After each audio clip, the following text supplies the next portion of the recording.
POCSO act में Delhi police तुरंत गिरफ्तार करती है किसी के ऊपर भी लग जाए। बृजभूषण शरण सिंह खुले घूम रहे हैं, पॉक्सो एक्ट के बावजूद रैलियां कर रहे हैं, भाषण दे रहे हैं, चुनौतियां दे रहे हैं और कह रहे हैं कि मैं बिल्कुल निर्दोष हूं। और उनका जो कॉन्फिडेंस आप देखिए सातवें आसमान पर है। उससे देखिए, पॉलिटिक्स में कहा जाता है politics is all about optics. तो जनता में जो संदेश जा रहा है वो ये जा रहा है कि आप बृजभूषण सिंह को बचा रहे हैं। बिल्कुल भी नहीं। ना हम किसी को बचा रहे हैं ना बचाना चाहेंगे। खिलाड़ियों ने जब जब जो मांगा वही हुआ है। चाहे पहली कमेटी का गठन जांच के लिए हो, आईओए द्वारा कमेटी गठन कराने की बात हो, मांग कर रहे हैं, एफआईआर की बात। सुधीर जी, देश के कानून के अनुसार जब कोई एफआईआर दर्ज होती है तो उसके बाद क्या होता है? राहुल गांधी को आप 24 घंटे के अंदर ही एक्शन लेके और डिस्क्वालीफाई भी कर देते हैं, मकान भी खाली करा देते हैं, तुरंत कार्रवाई।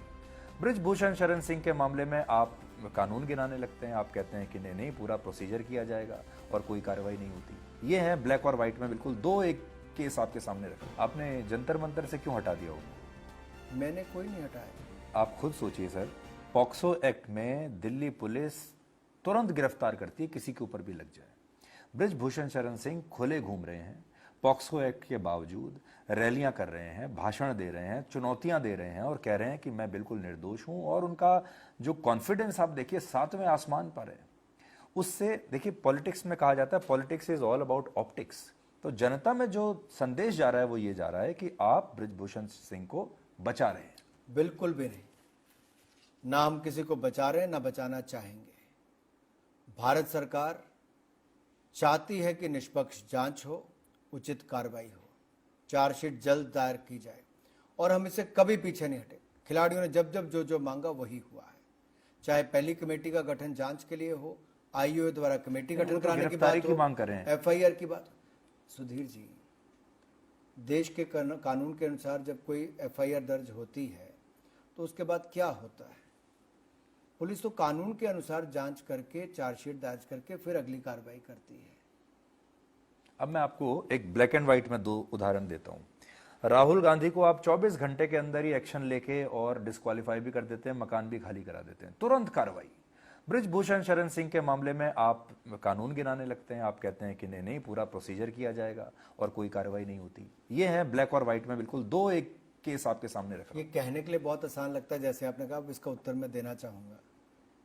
जब कोर्ट ने निर्णय लिया पीपल्स रिप्रेजेंटेटिव एक्ट के अनुसार और हमारे संविधान के अनुसार, जिस समय कोर्ट आपके खिलाफ निर्णय कर दे, 2 साल की सजा कर दे, मान लो कर दी, तो आपकी सदस्यता उसी पल उसी क्षण चली जाती है।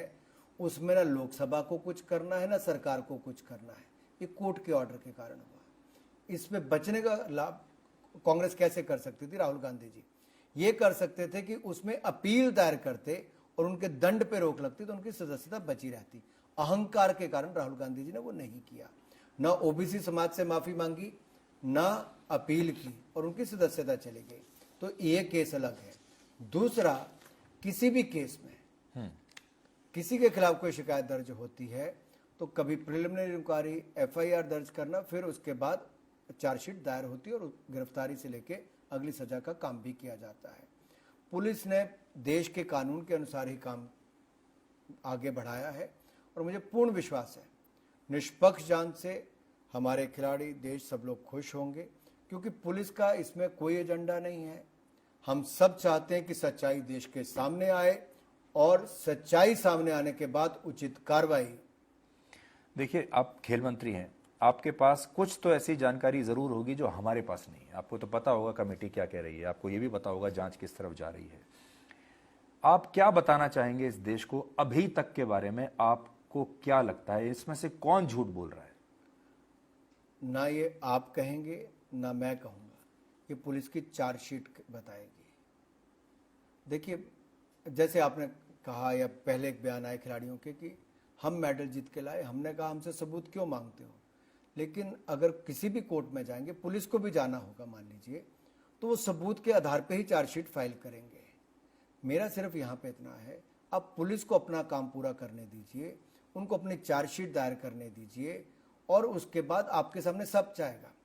हमने आज तक जब से खिलाड़ियों ने अपनी बात कही, मेरे से भी कही व्यक्तिगत रूप से या कमेटी के सामने आके कही, एक बात भी कहीं बाहर लीक नहीं हुई। बेटियों की बात है, हम संवेदनशील सरकार हैं जी।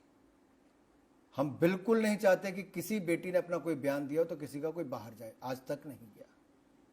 हम इस बात को गंभीरता से लेते हैं, वो किसी की बेटी नहीं, भारत की बेटी, हम सबके परिवार की तरह है।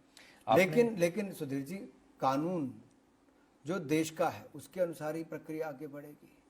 और मैं यही कहता हूं कि मैंने खिलाड़ियों से भी निवेदन किया, आप विश्वास करिए, प्रक्रिया को पूरे होने दीजिए। 38 दिन से अगर ये धरने पर भी है तो वहां पर भी कूलर, जनरेटर सब लगाने की अनुमति बाकी किसी धरने प्रदर्शन में नहीं होती, यहां पर थी। पर अब तो आपने हटा ही दिया। कैंडल मार्च करने तक की भी अनुमति दी, कहीं पे कोई रोक नहीं थी। हम मिले भी, सब कोई मिलते रहे, सब कुछ हुआ। हम चाहते हैं कि जांच जल्द हो, चार्जशीट जल्द हो, कार्रवाई जल्द हो, और ये जल्द होगा। आपने जंतर मंतर से क्यों हटा दिया उनको? मैंने कोई नहीं हटाया जी, ना मैंने अनुमति दी ना हटाया। मैं ये कहता हूँ वहाँ पे एक तरीका है प्रदर्शन करने के लिए, आपको पुलिस की परमिशन लेनी पड़ती है। आपने प्रधानमंत्री मोदी से इसके बारे में बात की क्या? वो कितने चिंतित हैं इस बात को लेकर, खिलाड़ियों को लेकर? देश के हर विषय पर प्रधानमंत्री जी की नज़र भी होती है। और जब ये दिल्ली पुलिस जांच कर रही है, और मैं कहूँ सुप्रीम कोर्ट से बड़ा कौन है इस देश में? पर क्या प्रधानमंत्री ने आपसे कोई रिपोर्ट मांगी इसके बारे में? मैं आपसे पूछता हूँ कि सुप्रीम कोर्ट से बड़ा कौन है इस देश में?